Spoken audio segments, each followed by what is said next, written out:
Imagine your isekai to a magical fantasy world, but neither get overpowered nor a harem who worships you. That's right, you have to learn and grow from scratch. Otherwise, you'd die of starvation or get hunted by a random creature. It's survival of the fittest. Either you learn to grow and acquire new skills to excel, or you die. We follow a group of 6 teenagers who just suddenly found themselves in this world without any recollection of how they got there whatsoever. They also have no idea about who they were before opening their eyes in this world. We have a sweet and friendly girl named Yume. She becomes a hunter. There is a shy, white-haired mage named Shihoru. Both girls have different personalities, but they get along really well, and are also quite cute. On the other side, we have 4 boys, namely Minato, Ranta, Moguzo, and the primary protagonist, named Haruhiro. Minato takes up the role of the priest. He's also the leader of the party. Ranta can be somewhat obnoxious when it comes to the girls, and also is quite rude, actually, which is why he's the most annoying out of the bunch. As far as role goes, he's a dread knight. Then we have Moguzo. His muscles and physical abilities are extraordinary, and since he's the strongest member of the party, he is a warrior. Though don't let appearances fool you. He may be strong and bulky, but he has a kind and vulnerable soul. Finally, there's the primary protagonist named Haruhiro. He's an average individual and average guy, nothing spectacular about him whatsoever. And as far as guilds go, he chooses to classify himself as a thief. But to be honest, if you knew who his guild master was, you'd become a thief as well. Now, as you can see, each of these 6 members have their own unique class. That's right, in this world, depending on your skills, you can belong to any one of the 7 classes, which are warrior, mages, priests, hunters, dread knights, paladins, and thieves. Our group has pretty much all of them, except for a paladin. Still though, despite having so much diversity, they can't even defeat a weak and pathetic goblin. Goblin Slayer is not proud. Now, how did this team come to be? Well, one morning, when they're all eating breakfast together while trying to formulate their next course of action, they realized that they genuinely have no clue about who they were and where they came from before all this began. Now, as they're discussing this, Haruhiro explains his own experience. It happened 2 weeks ago. When he opened his eyes, he was in a dark place. He followed people's voices and ended up stumbling upon a gathering of people who were all in a similar situation. They had no idea how they got there. Things escalated quite quickly from there on out. An individual named Brittany offers 10 silvers to anyone who's willing to join the volunteer soldier squad.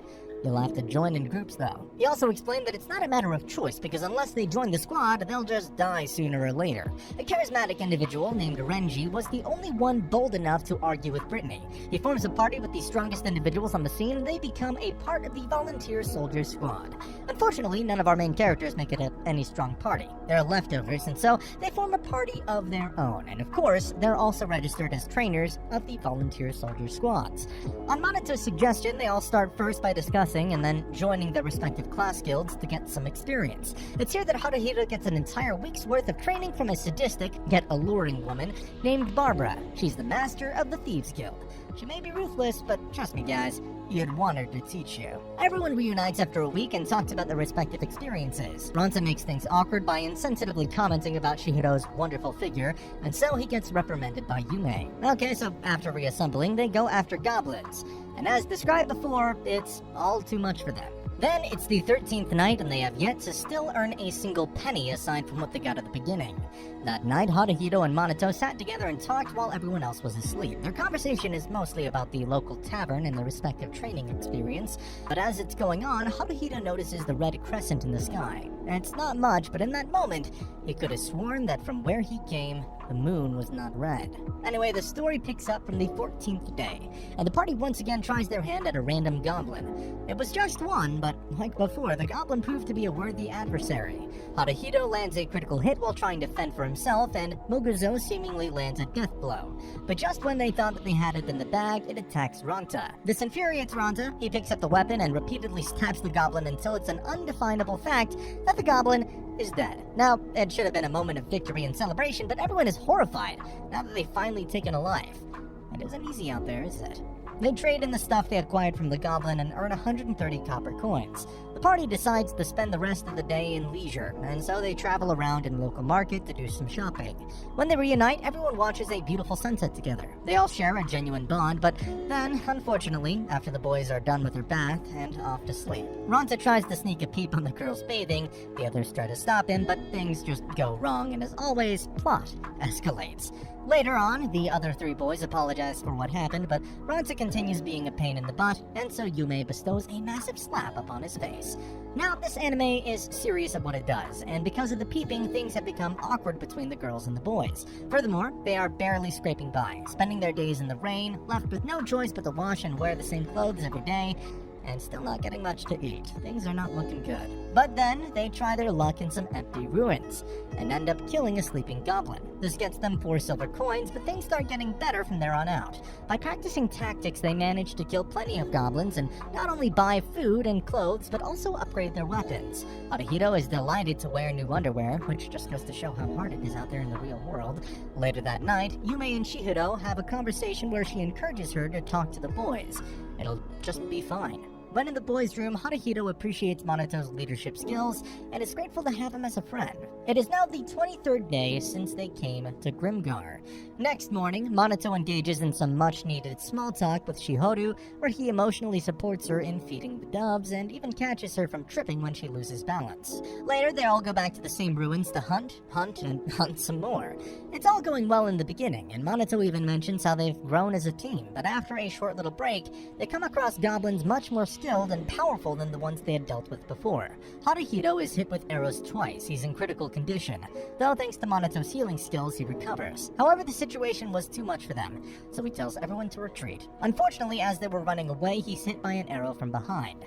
But instead of hindering their escape, he continues to run despite the pain. And just when they reach a safe location in a random forest, he starts losing his consciousness, and sadly, he can't even use his healing powers since he had already used them on Haruhiro earlier. Immediately, Moguzo carries him, and they all rush to the priest's guild to see if the guild master can heal him. But it was too late. Monoto was already dead, and therefore it was impossible to bring him back to life. Everyone is devastated. Of course, they are, because it isn't until you lose someone close to you that you fully realize the reality of death. On the Guildmaster's suggestion, they give their leader a proper funeral and rightfully shed tears for the loss of their leader, or should I say their friend. The funeral cost them 100 copper coins, 50 for the cost of cremation and 50 for the grave.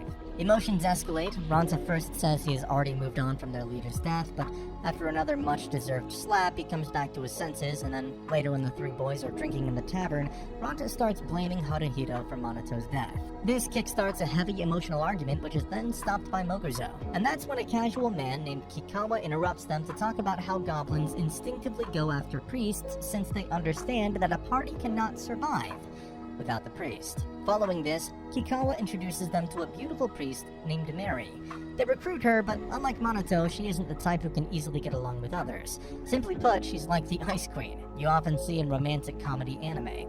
Anyway, they all go back to the same ruins to hunt goblins, and this is where Mary's personality actually becomes a problem. They wonder what they should do about it, but she doesn't care at all. Haruhiro is then at the tavern, wondering how he should handle the situation when Renji shows up. Remember, he's the guy who handpicked the strongest people for his party at the beginning. He expresses his sentiments and even offers Haruhiro a gold coin so that his party can regain a foundation, but he declines the offer. That same night, when Shihoru is in the bath, Yume breaks down in front of Haruhiro. She starts crying while stating how they're developing into an actual party back when Monoto was around.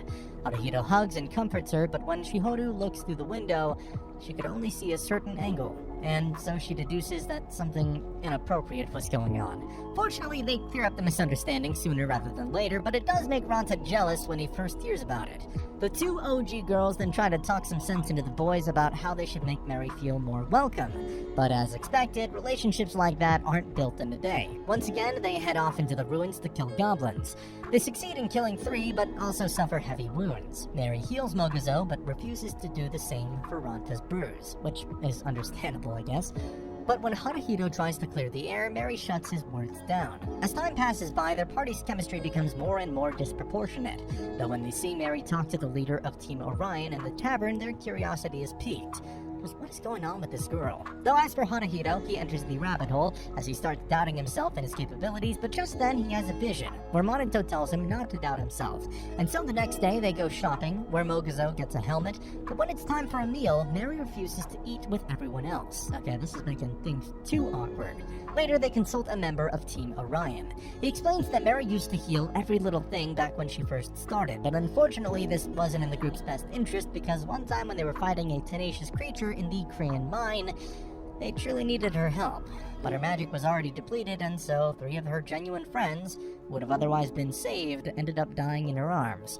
For her, this was quite a traumatic experience, so much so that she couldn't function in the same party anymore. Hearing this, Haruhiro and Shihoru became convinced that they'll keep on trying to befriend her no matter how long it takes. But Ranta is skeptical. Though while Ranta's attitude is nothing outside of the norm, hearing him say that makes Haruhiro wonder if he's neglecting the feelings of the other members. The following day, it's really coming down, but when everyone is present, Haruhiro tells Mary about their previous priest, his personality, and how he handled things. Haruhiro relays everything. He then also tells Mary that he considers her his friend, and pretty much everyone backs him up. This results in a light, yet genuine smile on her face. Yes, we're finally getting somewhere. The team then starts going to the same ruins to kill goblin after goblin, all the while polishing their skills and learning new stuff as well. Especially Haruhiro, who has developed a foresight which allows him to see exactly how he should act to kill the goblins. During the night, he once again has a vision of Minato. This time, the good old friend says that he's proud of how much his old buddies have grown. By this point, a lot of time has passed since they ended up on Grimgar, and Haruhiro has also stopped counting the days. Later, everyone gathers in a circle as they vow to never let any more of their friends die. Mary states that she'll protect them. The team's morale is through the roof. Just like that, they realize it's finally time to go hunt the goblins who killed Minato. Those goblins were chilling in an abandoned building. Yume is the first one to attack. She pierces a goblin's head with her arrow. They're off to a good start, and at some point, it even seems like they have it in the bag. But just then, Mary is shot from behind. This gives everyone the flashbacks of Monato's death, but she survives since she hadn't already wasted all of her healing capacity. Now, after defeating those goblins, they finally earn enough money to buy the proper volunteer soldier badges. They're no longer just the trainees. They all make sure to visit Monato's grave, where Shihoru sheds tears as she leaves the badge on his grave. It starts snowing, and Haruhiro tells Mary that there are wounds that not even the greatest healer can heal, alluding to the fact that it's not her fault that her friends died. It's nobody's fault. This conversation takes a heavy burden off her chest, and so she graces us all with her smile once again. Everyone then takes a day off to relax and rest. Haruhiro and Mugizo start by preparing bread. Shihoru feeds the doves and then shows gratitude to Haruhiro as they watch the sunrise together. He then has some tea with Mary. Meanwhile, Ranta observes as Yume rock climbs. He does go off to go fishing though. The same night, as they're in the tavern, Kikawa tells them that the goblins of the Damuro ruins have become more wary of humans than before, so they should change their hunting grounds. Haruhiro then states that they should go to Korean Mine, but of course, they would avoid the infamous kobold named Death Spots. Mary excuses herself after hearing all this and walks away for a minute, but Haruhiro catches up to her. She then explains that she lost her friends at that exact same place, and so she needed some fresh air. But even so, she's just as determined as the rest of the party to try that hunting ground. Haruhiro has a training session with his absolutely gorgeous mentor. He tells her about the vision of lights he sees during the fight, which instruct him where to attack. She explains that it's normal for thieves, but its occurrence is not that frequent. Alright, so the party enters Korean Mine and defeats 3 weak kobolds. But that was just the beginning. As they trenched further and further into the cave, they were able to defeat kobolds even more easily. Ranta is especially aggressive. He managed to defeat one single-handedly, but was also somewhat rude to the other members. All in all, they defeat 5 of them and acquired plenty of talismans for which they can now sell for profit. Though, at night, Haruhiro is seen doubting himself once again. He wonders if he's been a good leader to Ranta. He then asks Ranta about why he's always so rash with his own teammates, but Ranta simply tells him that he defeated a kobold all on his own. Haruhiro replies that his actions can easily be misunderstood, but Ranta just talks back and tells him that he's weak. The next day, they return to Korean Mine to defeat some more kobolds. They dust 2 of them, but then they enter a farmland within the mine. There, they spot the dangerous kobold, the Death Spots, and quickly hide. Mary was almost about to puke after seeing it because, of course, it's the one who took the lives of 3 of her friends. She loses consciousness and starts having a dream where her former friends are with her. Fortunately, she hears Haruhiro's voice at one point and finally wakes up. She tries her best to regain her composure and then leads everyone back to safety since, of course, she already knows the ins and outs of this place. They come across the ruins of the temple and decide to take a break and rest there. But this only makes Mary recall that traumatic experience. And if that wasn't enough, they're interrupted by 3 undead. Yep, that's right. It's the reincarnated corpses of her dead friends. Unfortunately, the situation was so dire back then that she couldn't even give these 3 fellows a proper funeral. Everyone works hard to keep themselves safe, all the while evading their attacks so that Mary can purify them one by one. And whenever she purifies one, that person's spirit is momentarily revealed. This drives Mary emotional, as she properly says goodbye to her friends before they turn to ash for good. But just then, Death Spots shows up and they immediately have to retreat. They're running through a cavern when the surface beneath them breaks and Haruhiro falls. Although surprisingly, Ronta was there to grab his hand just in the nick of time. Haruhiro is saved, but he ends up falling instead. He was now deep into the territory of the kobolds, but he then tells Haruhiro to just run. He'll survive on his own. And so instantly Haruhiro makes the decision to go forward for now, so that they can all later find their way back to Ronta and save him. Meanwhile, Ronta tries his best to fend off against Death Spots and the others, so that he can make his way back to them before they have the chance to save him. Unexpectedly, he works his way out and escapes from the clutches of Death Spots. He does get irrationally tired, though, by the time he reaches the farmland. Luckily, Haruhiro spots him, and they reunite. And now that everyone was together, all that was left was for them to flee the Cyrene Mine. Unfortunately, Death Spots followed Ronta and managed to find them. He blocks their way, but in the heat of the moment, Haruhiro aggressively uses his scarf to strangle Death Spots and falls straight into a pit. This gives everyone a chance to escape while he faces Death Spots all by himself. In his mind, he has already accepted death, but even so, he's ready to fight courageously until his final breath. But once again, he sees a vision of light telling him to attack the creature's left eye. He gracefully evades Death Spot's movements as he attacks the eye and kills Death Spots. From start to finish, the battle only lasted a few minutes, but since he was pushing himself so hard, the moment he defeats Death Spots, all that exhaustion renders him unconscious.